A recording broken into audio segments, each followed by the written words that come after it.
الصلاۃ والسلام علیک یا سیدی یا رسول اللہ وعلی آلک و اصحابک یا حبیب اللہ۔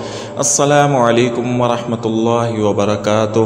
محترم سامعین کرام، اس دنیا میں اللہ کریم کی سب سے بڑی نعمت صحت ہے اور دوسری بڑی نعمت اولاد ہے۔ سامعین کرام، ایسے وہ تمام جوڑے جو ابھی تک بے اولاد ہیں، اولاد جیسی نعمت کو ترس رہے ہیں، اولاد چاہتے ہیں اور وہ چاہتے ہیں کہ اللہ رب العالمین ان پر اپنا کرم فرما دے۔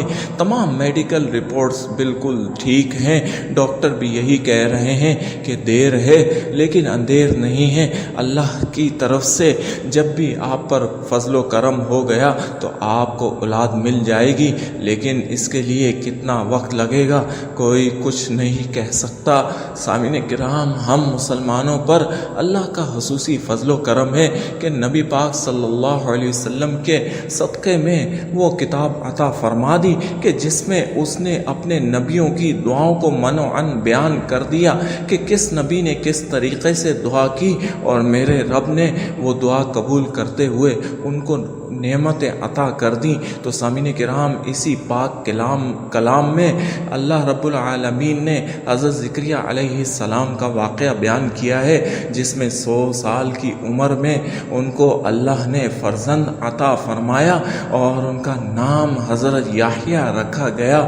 سامعین کرام، یہ ایک ایسا معجزہ ہے جو اللہ رب العالمین کے کن کہنے سے ظہور پذیر ہوتا ہے۔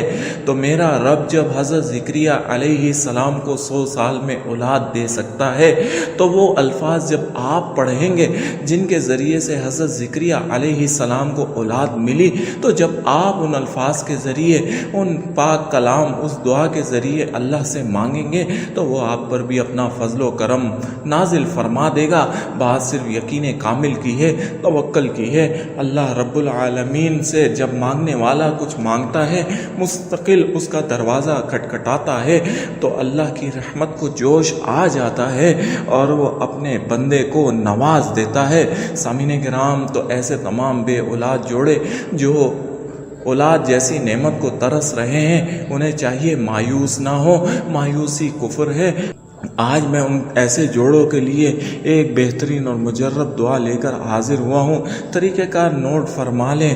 آپ سب سے پہلے نماز کی پابندی کریں، استغفار کو اپنے اوپر لازم کر لیں، اور یہ دعا فجر کی نماز کے بعد باوضو حالت میں قبلہ رخ ہو کر بیٹھ جائیں، 11 بار درود شریف پڑھیں، اور پھر یہ دعا رب ہب لی من لدنک ذریۃ طیبہ انک سمیع الدعاء، یہ سورۃ العمران کی آیت نمبر 38 ہے، یہ 21 بار پڑھیں، اور پھر 11 بار درود شریف پڑھ کر اپنے ہاتھوں پر دم کر کے ہاتھ چہرے اور جسم پر پھیل لیں اور اللہ سے اولاد جیسی نعمت کے لیے دعا کریں۔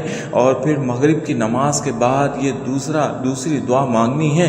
مغرب کی نماز کے بعد باوضو حالت میں قبلہ رخ ہو کر بیٹھ جائیں، 11 بار درود شریف پڑھیں، اور اس کے بعد 21 بار رب لا تذرنی فردا وانت خیر الوارثین، سورۃ الانبیاء کی آیت نمبر 89 ہے، اور یہ 21 بار پڑھنی ہے۔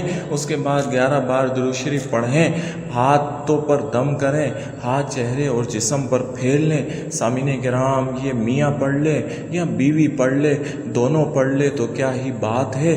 ناپاکی کی حالت میں بالکل نہیں پڑھنا، پاکی کی صورت میں ہی اس کی عام اجازت ہے۔ تمام بے اولاد جوڑوں کو عام اجازت ہے، اور جب تک پڑھنا ہے، جب تک اللہ آپ پر اپنا فضل و کرم نہیں فرما دیتا، آپ کو کوئی آس امید نہیں ہو جاتی، آپ کو اللہ کی طرف سے کوئی خوشخبری نہیں سنا دی جاتی، اس وظیفے کو جاری و ساری رکھیں، اور اس توکل، اس یقین کے ساتھ رکھیں کہ وہ رب جو حضرت زکریا علیہ السلام کو 100 سال کی عمر میں فرزند عطا کر سکتا ہے، وہ میرا رب آپ کو بھی اولاد عطا کر دے گا، ضرور کرے گا، ضرور دے گا۔ بس بات یقین کی ہے، اس سے مانگنا ترک نہ کریں اور مایوسی چھوڑ دیں، بالکل چھوڑ دیں۔ اللہ سے دعا ہے تمام بے اولاد جوڑوں پر اپنا خصوصی فضل و کرم نازل فرمائے، اور بے اولاد جوڑوں کو اپنے خاص رحم و کرم نازل فرماتے ہوئے اولا جیسی نعمت سے بہرہ ور فرمائے. آمین یا رب العالمین، آمین یا ارحم الراحمین.